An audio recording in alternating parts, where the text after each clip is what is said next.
chapiteaux et la possibilité d'accueillir 1000 personnes par jour. 2 scènes, bien sûr, une scène un peu plus importante et une scène plus petite qui est au bar.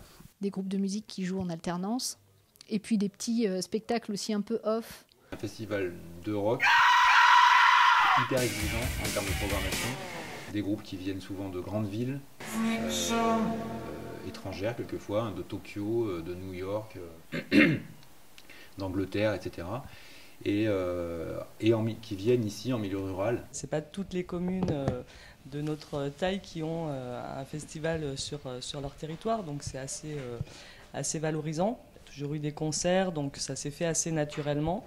Et les gens sont plus étonnés, on va dire, de la taille en fait du festival, de voir les chapiteaux. Puis chaque année, il y en a un peu plus, où ils sont un peu plus grands. Je trouve que c'est très positif qu'il y ait quelque chose dans la vallée et que ce soit des jeunes qui mènent ça.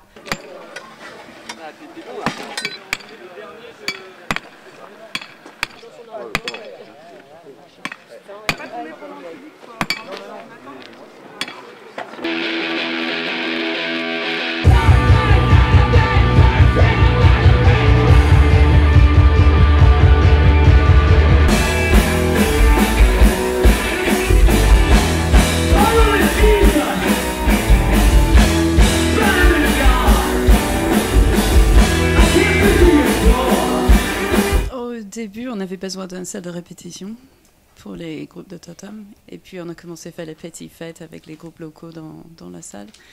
Et puis, on a rendu compte qu'on pouvait inviter les groupes internationaux. Et ça se marchait très, très, très bien, en fait. Et voilà, on se retrouve aujourd'hui avec les groupes qui viennent de New York pour jouer ici.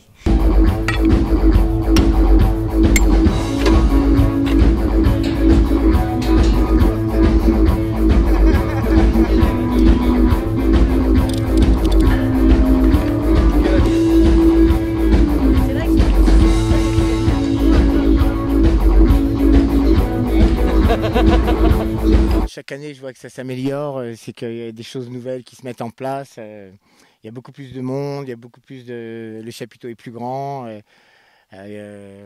L'ambiance est de plus en plus chaude parce que les gens s'intéressent à ce festival parce que j'ai l'impression qu'ils se sentent bien. Et puis on le fait ici parce qu'on est au centre de la Pangée, qu'en fait la Pangée c'était le continent originel où toutes les terres étaient liées avant que les continents, les États-Unis partent, l'Afrique, etc.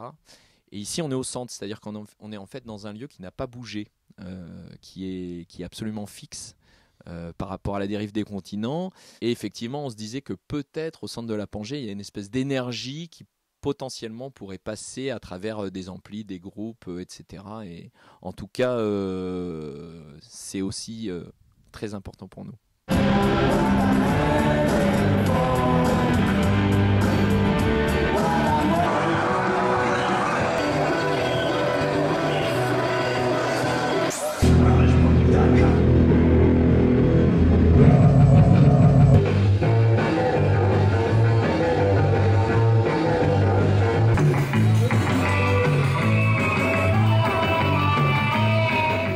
De personnes voilà, qui donnent entre quelques jours et une semaine de leur temps, voire plus en effet sur le reste de l'année, et qui reviennent chaque année. Ouais, il y a une sacrée fidélité.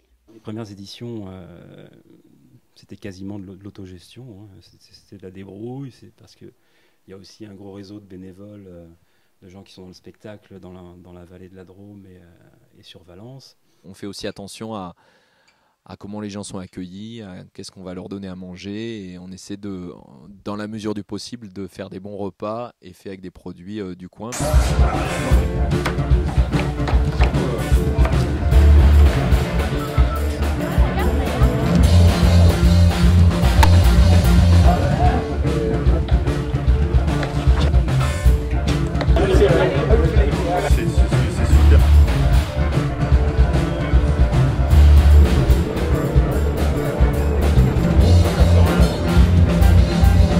Dans beaucoup de styles musicaux qu'on peut apparenter au rock, là il y a des groupes qui jouent avec des machines, il y a des groupes qui jouent plutôt avec des guitares, il y a des groupes, il y a des duos, il y a des one-man bands, etc. Il y a tout un panel de musique très, très, très différentes, etc. Mais dans chacun de ces domaines,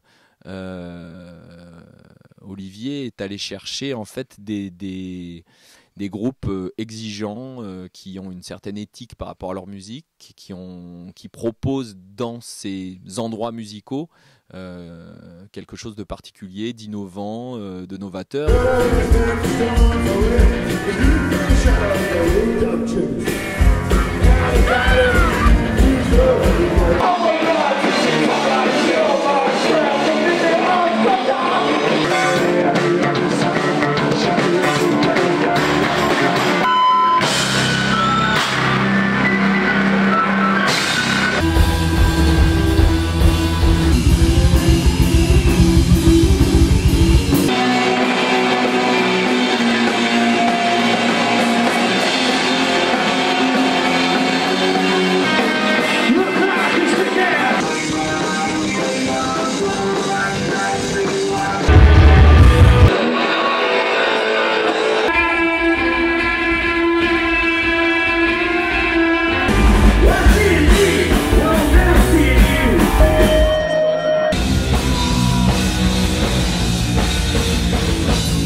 Donc voilà, du coup, il a cette spécificité-là d'aller chercher des groupes qui sont peu connus, d'aller chercher aussi des groupes locaux, et du coup de soutenir la démarche des artistes locaux. Chaque année, il y a ça, et ça fait partie aussi d'un des objectifs, en fait, de permettre à ces groupes-là de jouer avec des pointures, en fait, sur des scènes avec une belle dimension, du super matériel, du public qui est fan, en fait, de cette musique. On va chercher des groupes...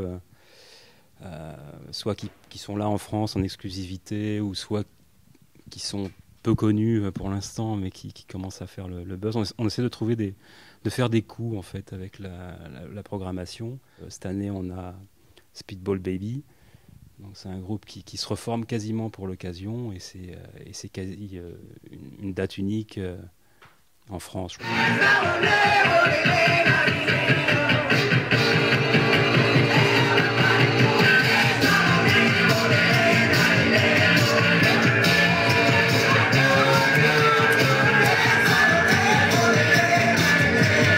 Change des programmations qu'il y a dans la vallée de la Drôme, où il y a beaucoup de... Enfin, ouais, il y a beaucoup de fanfares, tout ça. Il y a beaucoup de... Enfin voilà, là ça a l'air d'être un peu plus rock'n'roll. Voilà. Moi c'est en partie pour ça aussi que j'avais décidé de venir habiter ici, parce qu'il y a cet endroit-là. Sinon je ne serais pas venu.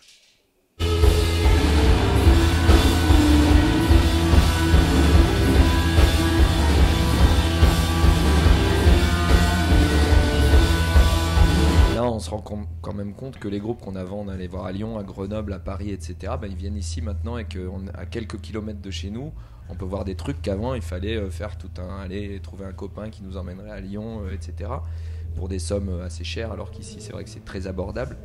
Et maintenant, c'est les groupes qui viennent et puis qui parlent. Après, on a des retours de groupes qui disent un tel nous a dit que c'était super ici, on aimerait bien jouer chez vous, etc. Et qu'il se passe quelque chose aussi, ça devient un petit peu un carrefour dans le circuit du rock ici. En France, ça devient un truc important, et on est beaucoup démarché cette année, cette année et les années à venir pour le festival. Parce que ça a un écho, et qu'effectivement on a des retours de gens qui nous disent mais c'est la meilleure programmation de l'été dans les festivals, etc. Et c'est chez nous quoi. Friction.